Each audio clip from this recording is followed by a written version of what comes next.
Enteekateeka z'emikolo egy'okulayira kwa pulezidenti egy'okubeerawo olunaku olw'enkya ku kisaawe Kololo zonna ziwedde. Bino bikakasiddwa ab'ebyokwerinda nga bali wamu n'abateesiteesi mu lukuŋŋaana lwa bannamawulire olutuuziddwa ku kisaawe Kololo. Abagenyi abakulu be tusuubira bali nga 50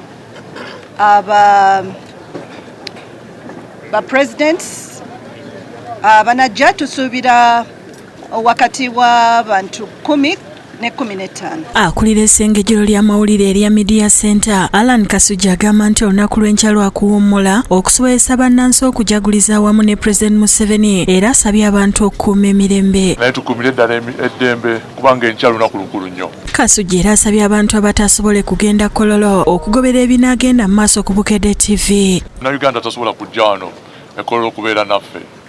Nojja kusobola okugobera ebigenda mu maaso ku TV ne ku radio yonna gy'oli. Meja Jimmy Omala omwogezi w'eggye erikuuma pulezidenti era nga y'omu ku bakuliddemu ebyokwerinda ku mukolo gw'enkya alambuludde ku binaagobererwa bannamawulire okwewala okutaataaganyizibwa. We shall only check in up to around 8:30. Once we leave that point, all our concentration will be here. There are people who tend to run into the parade and then lie on the ground to take those beautiful pictures.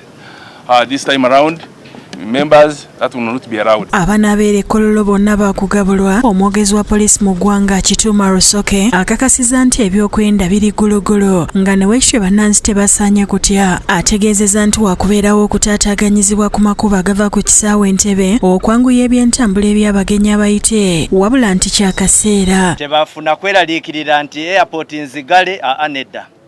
Ekigenda okubaawo wabaawo kye tuyita traffic cut-offs oba nti emotoka tufuna akaseera ne tuziyimiriza ng'akadde ako kakoze eki kaze ate tekatera kumala budde bungi. Ayogedde ne ku makubo agaliraanye Kololo agagenda okuggalwaho okuggyako eri abo abayitiddwa ku mukolo. Eyo ye Wampewo Avenue n'oluguudo oluli waggulu emanju wano emabega waffe olwa that is Upper Kololo Terrace.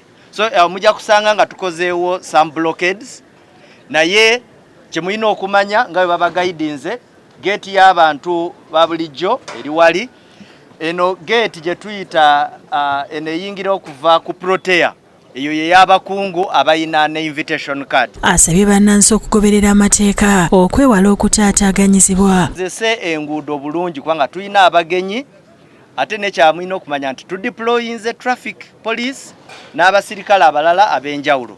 Tetwagala ate tuwulire nti kahulidde wakamalidde mu kaduuku. RCC wa Kampala Central Shafik Nsubuga agamba nti ebyokwerinda biri gulugulu nga kye balindiridde be bantu okugenda e Kololo mu bungi okujagulizaako President Museveni. Mwenna mujje Kololo ebisigale byonna the storyteller president of Uganda agenda kuba bikola ki Bannayuganda abatali bamu okuli Nabbi Muyingo Bright ssentebe w'ababodaboda mu ggwanga Frank Maweje n'abalala bakoowodde abantu okugenda mu bungi Kololo okuweesa omukolo ekitiibwa. Naye mujje wano okukola okucelebratinga wamu n'okugoberera biki President Museveni byagenda okwogera ebigenda okutwala eggwanga yaffe mu maaso. Okujjanga eggwanga tubeere omuntu omu tubeere nga tujagulizaako President Kaguta Museveni.